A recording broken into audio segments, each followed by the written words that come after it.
Halo semuanya, Assalamualaikum warahmatullahi wabarakatuh. Hari ini kita akan membahas materi tentang gelombang di mata pelajaran fisika kelas 12. Oke, kita langsung saja ke pengertian gelombang ya. Gelombang itu diartikan sebagai gangguan atau usikan secara terus-menerus yang merambat melalui suatu medium maupun tanpa medium. Gelombang merupakan salah satu cara perpindahan energi. Nah, ini contohnya adalah gelombang dari air laut ya. Jadi di sini gelombang air laut, mediumnya berarti air ya, yang terdiri dari ini ada wave crest yaitu puncak gelombangnya, kemudian ada wave trough yaitu lembah gelombangnya atau sebut puncak dan bukit, kemudian di sini ada panjang gelombangnya atau wave-like. Jenis gelombang itu dibedakan menjadi dua, berdasarkan medium dan berdasarkan arah rambat. Sementara untuk medium, ya, ada yang merambat, ada jenis gelombangnya, ada gelombang mekanik dan ada gelombang elektromagnetik. Kemudian arah rambat, ada gelombang transversal dan ada gelombang longitudinal.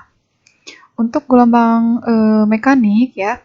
Untuk gelombang mekanik ini, yang pertama gelombangnya ya merambatnya itu melalui medium ya. Jadi ini yang paling penting nih, dia melalui medium ya. Jadi mau itu medium air, medium udara maupun medium benda lain, yang penting terdapat medium ya. Contohnya di sini ada gelombang air laut. Ya, kemudian ada gelombang bunyi atau ada gelombang pada selingkih atau pegas. Di bulan, astronot tidak dapat mendengarkan bunyi karena tidak ada udara sebagai medium perambat bunyinya. Jadi, gelombang mekanik tidak dapat merambat kalau tidak ada medium. Nah, selanjutnya untuk gelombang mekanik ya, di sini ada gelombang air contohnya, dan ada gelombang suara, ada gelombang selingkih dan ada gelombang tali. Sementara untuk gelombang elektromagnetik, jadi gelombang ini ya bisa merambat melalui medium, baik padat, cair maupun gas, dan juga bisa merambat tanpa medium ya, atau ruang hampa. Nah, ini contoh gelombang elektromagnetik. Di sini ada gelombang radio, ada mikrogelombang, kemudian ada infrared, ada cahaya tampak, ada ultraviolet, sinar X, dan sinar gamma. Nah, masing-masing ini mempunyai frekuensi yang berbeda-beda dari yang paling kecil, yaitu 10 pangkat 4 sampai 10 pangkat 20 dengan satuan Hertz ya. Dan juga panjang gelombangnya dari yang paling besar, yaitu frekuensi radio, sampai yang paling kecil, yaitu sinar gamma. Sinar radia itu 10 pangkat 3 meter sampai ke sinar gamma 10 pangkat min 12 meter ya. Nah, ini skala perbandingan panjang gelombangnya ya. Ini contoh-contoh gelombang yang bisa ditangkap atau yang ada pada makhluk hidup.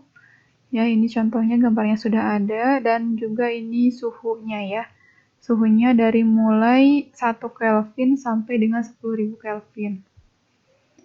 Untuk gelombang transversal itu gelombangnya arah rambatnya itu searah dengan getarannya ya. Contohnya itu ada gelombang tali ya, bila digetarkan maka dia akan bergerak naik turun. Getar yang bergerak yang berbentuk berupa bukit dan berupa gelombang ya.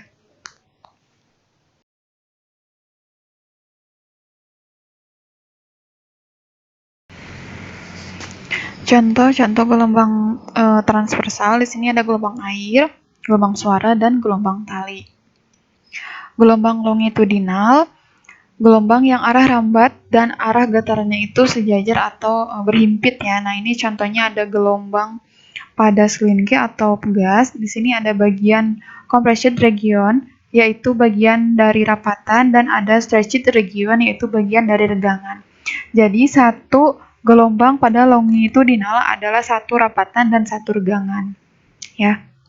Kemudian sifat-sifat gelombang ini ada 4. Yang pertama bisa dipantulkan atau reflection. Contohnya adalah pada air yang bisa memantulkan pemandangan di sekitarnya, atau bisa juga cermin. Ketika kita bercermin, maka bayangan kita akan dipantulkan.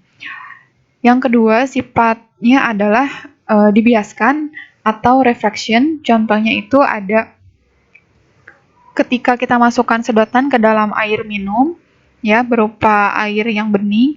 Nah, sedotan ini akan terlihat patah karena cahayanya pada saat masuk ke air itu akan dibiaskan, ya, jadi terlihat seperti membengkok.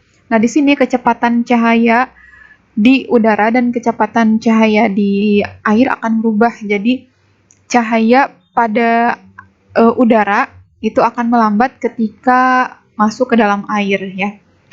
Sifat yang ketiga yaitu dilenturkan atau diffraction. Dilenturkan atau diffraksi, contohnya ini ada cahaya yang masuk ke sebuah lubang. Nah, ketika masuk dia akan dilenturkan, ya, atau diffraction. Yang keempat, dipadukan atau interferensi. Contohnya itu adalah spektrum cahaya pada pelangi. Spektrum cahaya ini terdiri dari cahaya warna merah, kuning, hijau, dan sebagainya. Kemudian besaran-besaran pada gelombang, di sini ada panjang gelombang yaitu lambda, jarak yang ditempuh gelombang dalam satu periode, ada amplitudo atau A, sebagai jarak atau simpangan terjauh dari titik kesetimbangan dalam gelombang. Cepat rambat atau V merupakan kecepatan gelombang ketika dia merambat. Kemudian frekuensi atau F, banyaknya getaran per satuan waktu. Ada periode yaitu T, waktu yang diperlukan untuk satu kali getaran. Persamaan pada gelombang, ini ada F sama dengan N dibagi T. F itu merupakan frekuensi dengan satuan Hertz, N-nya adalah banyaknya gelombang, dan T-nya adalah waktu dengan satuan sekon. Ada T itu periode, sama dengan T kecil dibagi N, T-nya itu adalah waktu, dan N-nya itu adalah banyaknya gelombang.